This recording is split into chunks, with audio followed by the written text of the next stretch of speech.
Hola a todos, bienvenidos a Filosofía de Película, yo soy Oscar. Hoy vamos a continuar con esta lenta serie que empezamos hace ya 2 años sobre los antiguos. Vamos a ver un aspecto central de la sociedad greco-romana que suele ser no tanto desconocido, sino lo que quizás es todavía peor, mal conocido, incluso más todavía que lo que es una familia patriarcal. Vamos con esto. Esclavitud es un término genérico que abarca numerosas instituciones distintas entre sí. Actualmente la ONU define a un esclavo como una persona sobre la que rigen códigos legales y o prácticas comerciales análogas a las que normalmente se aplican a un producto de mercado. Esta definición me parece que se corresponde bastante bien con el uso corriente del término. En el Imperio Romano, algunos esclavos tenían diferencias legales y sociales entre sí mayores de las que los separaban de los ciudadanos libres. Los contadores y usureros, por ejemplo, solían ser esclavos. El único modo que había de asegurarse de que esos hombres, quienes manejaban fortunas, no boicotearan y fundieran intencionalmente a sus amos, era convertirlos de hecho en sus socios, dándoles un porcentaje de las ganancias, generalmente el 10%. Los que eran realmente buenos en ese trabajo empezaban a ser compartidos con otros latifundistas o comerciantes, quienes también les daban el 10% de las ganancias y los recomendaban a otros latifundistas o comerciantes. El resultado final fue que varios de esos esclavos terminaron siendo más ricos e influyentes que sus amos. Un gladiador famoso como Espartaco de Tracia ganaba en una semana lo que un legionario en un año. Vivía en una casa de cierto lujo, no en un barracón. Era muy probablemente amante de una o varias aristócratas y daba clases de esgrima a los hijos de algún general o senador, cuya madre era probablemente su amante, quienes debían tratarlo con el respeto reverencial que en esa sociedad se tenía a un maestro. Y, por cierto, hacer estallar un látigo delante de 70 luchadores de MMA de clase mundial y vas a tener que ir al proctólogo a que te saque el látigo. Una sociedad esclavista no se compone solo de amos y esclavos. Es muy infrecuente que la población esclava supere 1/3 de la población total. El exceso de esclavos es mencionado por muchos autores antiguos como un problema grave a causa de la inestabilidad que provocaba. La mayoría de los hombres libres no tenía esclavos ni les agradaba su existencia. Este rechazo no se debía a razones morales, sino económicas. La existencia de los esclavos tiraba por el suelo el precio de la mano de obra y permitía la creación de latifundios cada vez más grandes y numerosos. Uno podría razonar por sentido común que en una sociedad así la mayoría debía ser abolicionista. Pero los ricos y poderosos se las habían ingeniado para dirigir el resentimiento de los hombres libres pobres en contra de los esclavos, y no contra la institución de la esclavitud en sí misma. No por casualidad la sentencia dividet et impera se suele citar en latín. La mayoría de los esclavos no eran prisioneros de guerra. Este mito no se debe solo al cine moderno, sino a que los defensores de la esclavitud suelen hablar como si este fuera el caso, porque es el único modo de defender lo indefendible. Los esclavos que habían nacido libres se consideraban peligrosos y propensos a fugarse o asesinar a sus amos. En toda sociedad esclavista, los esclavos tienden a reproducirse poco. Algo más de 1/3 de los esclavos eran hijos de otros esclavos. Otros tantos habían sido vendidos como esclavos por sus padres, y el resto eran importados, prisioneros de guerra, criminales o esclavos por deudas. El oficio solía estar vinculado al modo de convertirse en esclavo. Los esclavos domésticos eran hijos y nietos de esclavos, porque estos se consideraban más leales. Los remeros y mineros eran con frecuencia criminales, los leñadores prisioneros de guerra. Darle un hacha a un soldado entrenado puede no sonar como la idea más inteligente del mundo, pero los leñadores se diferenciaban de los campesinos en que no estaban todo el día bajo la mirada de un capataz con un látigo, sino que debían cumplir con una cierta cuota y los dejaban en paz durante el día. Debido a que esa vida no era tan mala, la mayoría prefería aceptar su destino en vez de lanzarse una rebelión que iba a implicar su muerte segura. En números redondos, un 80% de los esclavos eran campesinos, un 10% eran mineros, leñadores, remeros y afines, un 5% eran esclavos domésticos y el otro 5%, etc. Era extremadamente infrecuente que el amo tuviese derecho de vida y muerte sobre sus esclavos. Si un esclavo era maltratado al punto de temer por su vida, podía refugiarse en un templo o aferrarse a los pies de la estatua de un dios, y un funcionario público tenía la obligación de oír sus quejas. Si el funcionario consideraba que sus razones no eran válidas, le ordenaba regresar con su amo. Si no, era subastado públicamente y su amo recibía el pago de la venta. Había un tipo particular de esclavos que se vendía a muy bajo precio, pero con una condición: el comprador debía comprometerse a matarlos. Estos eran mayormente desertores de las legiones o condenados por brujerías y otros delitos religiosos, entre ellos los primeros cristianos. El circo romano se abastecía de esos condenados. Hay documentos menos conocidos que sugieren que buena parte de ellos se destinaron a experimentos científicos y prácticas médicas. Y hay registros de al menos 2 psicópatas que mataban gente solo por placer. La imaginación calenturienta de los escritores modernos les ha dado una importancia desmesurada a los esclavos sexuales, que representaban un porcentaje mínimo del total. La mayoría de ellos no lo eran full time y por lo general solo lo eran durante una pequeña parte de sus vidas. Los documentos, además, son muy poco confiables porque la mayoría de ellos se debe a la imaginación calenturienta de los escritores antiguos. Tener esclavos sexuales privados era un lujo que solo se podía permitir una ínfima minoría de ricos. Estos eran mayormente niños o adolescentes y al cumplir cierta edad pasaban por lo general al servicio doméstico. Los pocos testimonios serios sobre el tema describen a esos niños como extraordinariamente malcriados, caprichosos y frívolos. Cuando el emperador Calígula fue derrocado, los soldados lo mataron de una única estocada al estómago. A continuación, capturaron a su esclava sexual favorita y literalmente le hicieron pedazos. De algún modo había logrado ser todavía más odiada que el propio tirano, lo cual a nosotros hoy en día nos suena bastante razonable ahora que lo pienso. La mayoría de las prostitutas en Roma eran esclavas, las cuales se alquilaban por un óbolo la hora. Esto era aproximadamente la mitad del jornal diario de un albañil, el costo de una comida en una taberna o el pago de un voto en la asamblea. Las condiciones de vida de las esclavas de prostíbulo eran brutales y probablemente su expectativa de vida no superase los 10 años. La moral antigua no condenaba la esclavitud, sino el maltrato a los esclavos. Viéndola desde afuera, es fácil censurar a esa sociedad y decir que sus fundamentos eran profundamente inmorales.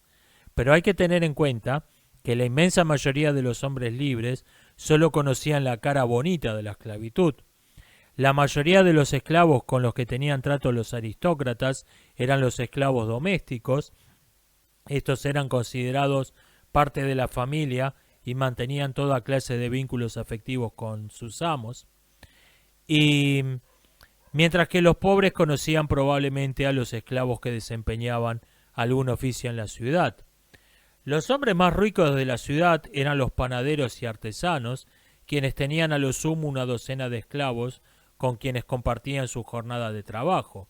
Estas relaciones deben haber sido todavía más cercanas que las de los patricios con sus esclavos domésticos. Algunos hombres preferían comprar una esclava a casarse, y el trato social de ésta no debe haber sido muy distinto al de cualquier esposa. Las decurias del ejército estaban integradas por 8 soldados y 2 esclavos, de ahí su nombre. Estos comían y dormían juntos y con frecuencia los esclavos de las legiones se veían forzados a combatir. Y en fin, el trato de estos no debe haber sido muy distinto al de cualquier otro soldado. En cuanto a los lupanares, estos estaban cuidadosamente diseñados para ocultarle a la vista del cliente los horrores de lo que ocurría ahí realmente. Las plantaciones, la mayoría no las veía o las veía de lejos. Muy pocos hombres libres entraban en las minas, excavaciones de túneles, canteras y similares, y los galiotes eran mayormente criminales, por lo que era fácil decir se lo merecen y ver sus condiciones de vida con indiferencia. Esto no quiere decir que la esclavitud no sea en efecto profundamente inmoral, por supuesto, pero creo que es importante desmentir la visión estereotipada, típica del cine, de una sociedad esclavista como un régimen integrado en su totalidad por sádicos psicópatas. Un régimen así sería extremadamente inestable y se colapsaría en días o semanas como mucho. Roma solía acordar con las ciudades derrotadas en una guerra la entrega de un tercio de sus tierras para establecer allí una colonia. La ciudad conservaba su gobierno y una cantidad limitada de soldados, generalmente 1000. Este es el origen del término milicia. Otras ciudades o estados hicieron ocasionalmente lo mismo antes, pero ninguna en la escala de Roma. Este era el procedimiento habitual en Roma. Inmediatamente se ponían manos a la obra en asimilarse a la ciudad conquistada. Los hijos de los aristócratas eran invitados a educarse en Roma para adoptar sus costumbres y su lengua. Algunos hombres asquerosamente ricos simplemente compraban la ciudadanía romana, otros se emparentaban mediante casamientos por poder con los latifundistas. Muchos hombres pobres, por su parte, se enlistaban en las legiones como mercenarios, auxiliari. Al pasar a retiro, recibían la ciudadanía romana, la cual pasaba a sus descendientes. Este sistema, aunque extraordinariamente exitoso, tenía sin embargo una contra importante. Los romanos dividían las tierras entregadas por los vencidos en parcelas y las repartían entre los soldados que habían participado en la campaña. Pero la vida en esos pueblos campesinos en el medio de la nada, rodeado de gente que te odiaba, no era muy agradable. Otras veces el botín era demasiado modesto como para que la parcela que le tocó a cada soldado fuera suficiente para establecer una granja familiar en ella. Por eso, la gran mayoría malvendía sus tierras, que terminaban todas en manos de unas pocas familias, a veces en manos de una sola, y se volvía a Roma. Esos latifundios, que ocupaban un tercio de una ciudad-estado, necesitaban mano de obra esclava para trabajarlos, la cual se abastecía mayormente de la importación. Los latifundios eran odiosos tanto para sus vecinos de la ciudad derrotada, para los romanos pobres y para los países de origen de los esclavos. Pero Roma no podía prescindir de ellos porque su imperio se había construido sobre los latifundios. Las rebeliones de esclavos existen en toda parte donde existe la esclavitud, pero hay una diferencia esencial entre las rebeliones de esclavos en una sociedad pequeña y en una que ocupa un territorio enorme. En una sociedad pequeña, los esclavos rebeldes buscan escapar y regresar a sus tierras, o bien pedir asilo en un estado hostil al que los había esclavizado. Esta opción se va volviendo progresivamente inviable cuando el territorio controlado por el estado esclavista crece, por lo que las rebeliones de esclavos se convierten en guerras civiles que buscan un cambio de las leyes o la separación de una parte del territorio. Los antiguos no han documentado mucho las rebeliones de esclavos, sea por falta de interés o para no alentar la imitación. De la mayoría de las que hay documentos, solo tenemos algún párrafo que la menciona la pasada, porque venía algún cuento de otro asunto o porque en ella ocurrió alguna anécdota pintoresca. Pero, como en la mayoría de las rebeliones no pasó nada digno de una película de los Monty Python, podemos suponer que por cada rebelión de esclavos pintorescas hubo 50 aburridas que han sido olvidadas. Solo en los 50 años entre la campaña de Jerjes y la guerra del Peloponeso hubo en Grecia 2 rebeliones de esclavos que tuvieron importantes consecuencias políticas, y no sabemos si hubo otras más en el mismo periodo, pero que no tuvieron consecuencias políticas relevantes. y a esto hay que sumarle que durante la guerra los atenienses organizaron y armaron a los mesenios, esclavos de los espartanos, como forma indirecta de hacerle la guerra a Esparta. A estas rebeliones más o menos organizadas hay que sumarle las continuas pequeñas rebeliones donde un puñado de esclavos escapaban a un bosque o monte y se hacían bandoleros. Entre el 141 a.C.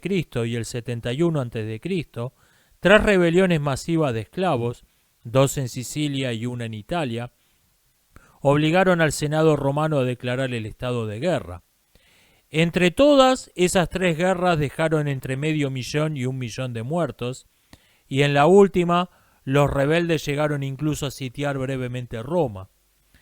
Aunque cada una de las 3 grandes rebeliones tuvo sus peculiaridades, también podemos ver algunos patrones que se repiten.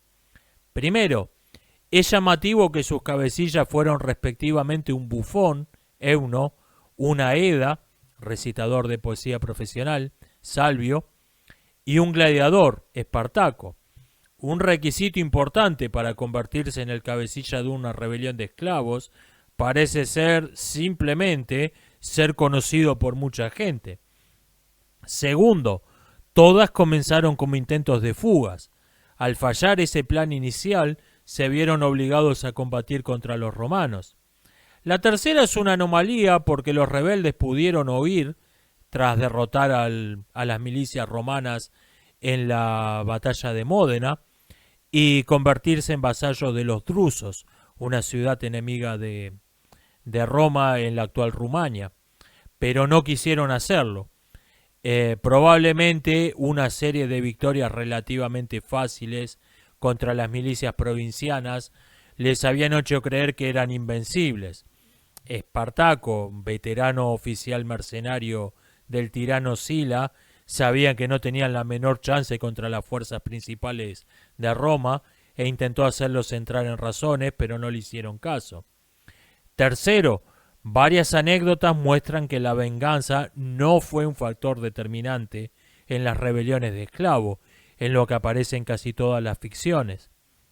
Por supuesto que hubo venganzas, como el brutal asesinato del aristócrata Megálide en la Primera Guerra Servil, y también vulgar vandalismo sin ni siquiera el pretexto de la venganza, como en las primeras semanas de la Guerra de Espartaco.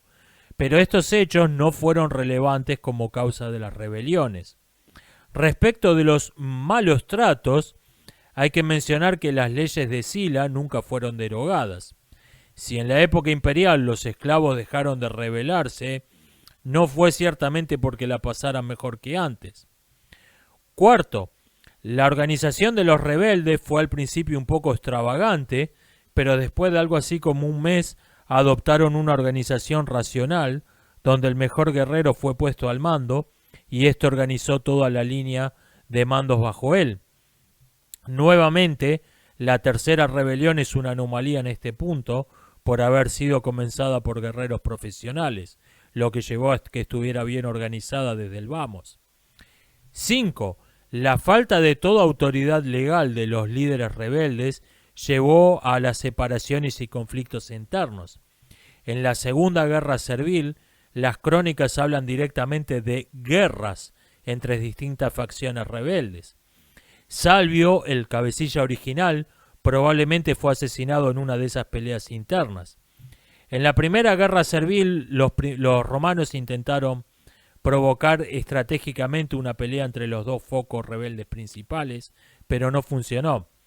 En la Tercera Guerra Servil, todos los líderes rebeldes reconocían a Espartaco como un primero entre iguales, por lo que no hubo peleas entre ellos, pero sí divisiones que los llevaron a enfrentar a los romanos por separado y debilitarse por esto. El imperio acabó con las rebeliones de esclavos. Las 3 comenzaron como una fuga masiva que se volvió demasiado grande para ser viable de modo realista. Pero el imperio ocupaba un territorio demasiado grande y nadie fuera de él se atrevería a desafiarlo ofreciendo asilo a esclavos fugitivos. Por eso las fugas se volvieron imposibles. Las rebeliones de esclavos volvieron entonces a su forma tradicional, por llamarla de algún modo, donde pequeños grupos escapaban, se establecían en un bosque o en un monte y se hacían bandoleros. También la misma inmensidad del territorio permitió una nueva estrategia, que era fugarse, irse lo suficientemente lejos de donde se había sido esclavo y mezclarse con la población general con documentos falsos. Pero ya no hubo más guerras serviles. La desaparición de la esclavitud antigua tuvo más que ver con razones políticas y económicas que no con la conversión al cristianismo. La nueva religión, sin dudas, produjo un importante cambio en las costumbres, pero los textos sagrados de esa religión no condenaban la esclavitud y de hecho eran bastante apolíticos en general. El cristianismo solo introdujo un cambio político-social mayúsculo, que fue la visión del casamiento como la unión libre entre dos individuos ante Dios. Este ritual implicaba a que cualquiera podía casarse con cualquiera, sin distinción de clase, nacionalidad, etc. Esta idea está presente incluso en las actuales parodias de ese ritual que se hacen para ridiculizar la institución del matrimonio. Y B, el casamiento no existía como tal si la mujer no decía libremente y en voz alta que aceptaba a su esposo. La aplicación práctica de esto, por supuesto, dejó bastante que desear. Pero quiero señalar algo que debería ser notorio, que sin embargo no se suele señalar. Esa institución no tenía precedentes históricos y no tiene equivalente, ni siquiera aproximado, en ninguna otra religión en el mundo. En el siglo II, por una serie de razones políticas varias, los esclavos importados eran escasos y caros. Al mismo tiempo, a muchos plebeyos que vivían de ponerse al servicio de un patricio, clientes, se les acabó el curro. Esto llevó a que muchos terratenientes emplearan ciudadanos libres para trabajar sus tierras. A estos hombres, teóricamente libres, se les prohibía abandonar las tierras del latifundio hasta levantar la cosecha. Estos hombres fueron conocidos más adelante por eso como esclavos de la tierra, porque técnicamente no tenían un amo. Y esto puede sonar como un tecnicismo sin ninguna importancia real, pero no lo es. Estos esclavos de la tierra tenían importantes diferencias legales con los esclavos propiamente dichos. El latifundista no tenía derecho de vida y muerte sobre ellos, si abusaba sexualmente de alguno podía ser condenado por violación, si lo haría debía indemnizarlo, no podía separar familias y no podía impedir que sus siervos se casaran con quien se le diera la gana. Y acá es donde la nueva religión desempeñó un rol relevante en acabar con la esclavitud antigua, porque la Iglesia aceptaba los casamientos entre esclavos y siervos, lo que tenía la consecuencia legal de que el esclavo pasaba a ser libre. Me parece que se suele subestimar lo extraordinariamente lento y gradual que fue este proceso. Se habla como si la esclavitud hubiera desaparecido de golpe mágicamente en el 476 y en adelante todos los campesinos pasaron a ser siervos. No, la realidad es que la esclavitud de los esclavos de la tierra fue sancionada legalmente en el siglo II en Roma, y el último registro histórico de una persona considerada un servus en el sentido romano es de fines del siglo XI. O sea, estamos hablando de un proceso que duró casi un milenio. En la época de Suetonio ya existían los siervos de la gleba y durante las cruzadas todavía había esclavos en la Europa cristiana. Esta desaparición de la esclavitud fue una realidad fáctica, no una abolición. Estuvo motivada por causas puramente circunstanciales, pero no implicó un rechazo social ni una condena religiosa a la institución de la esclavitud en sí misma, si bien hubo algunos pensadores religiosos que defendieron esta idea. Por eso, en la modernidad el comercio de esclavos se reanudó a gran escala como si nada.